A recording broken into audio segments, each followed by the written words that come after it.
চট্টগ্রামে নিত্যপণ্যের বাজার পরিস্থিতির খবর জানবো এবং জানাতে সরাসরি আমাদের সাথে যুক্ত হচ্ছেন সহকর্মী নয়ন বড়ুয়া। জয়, চট্টগ্রামে আজকের বাজার পরিস্থিতি কেমন দেখছেন? কোন কোন পণ্যের দাম বাড়লো কমলো, ক্রেতা বিক্রেতারা কি বলছেন?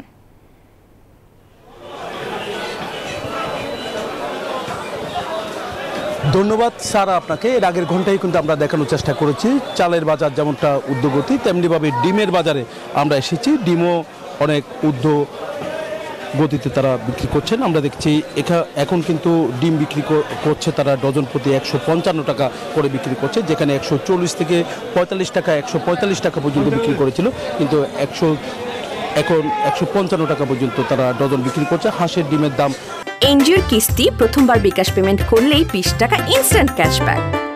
আরও বেশি। একই সাথে সাদা রঙের যে ডিমটি আছে এই ডিমের দাম কিছুটা কম আছে, 150 টাকা করে ডজন তারা বিক্রি করছে। তবে ডিমের দামটা অন্তত একটু যদি কম হতো তাহলে সবার জন্য সহজ হতো। বাজার করতে যারা এসেছে তারা বলছেন গরিবের পুষ্টি নামে খ্যাত যে ডিম, সেই ডিমের দামটা কিছুটা কম হওয়া দরকার। একই সাথে আমরা দেখছি পেঁয়াজের দাম হু হু করে বাড়তে শুরু করেছে। দেখতে পাচ্ছেন যে পেঁয়াজের কোনো কমতি আমরা বাজারে দেখছি না, কিন্তু পেঁয়াজের দাম 120 টাকা কেজিতে তারা বিক্রি করছে। রসুনের দামও বেড়েছে, আদার দামও কিছুটা বেড়েছে। সব মিলে বলা যায় সব ধরনের পণ্যের দাম এখন বেড়েছে, তবে সবজির দাম কিছুটা কমতে শুরু করেছে বলে আমরা জানতে পেরেছি। এই ছিল আমার এখানকার সর্বশেষ।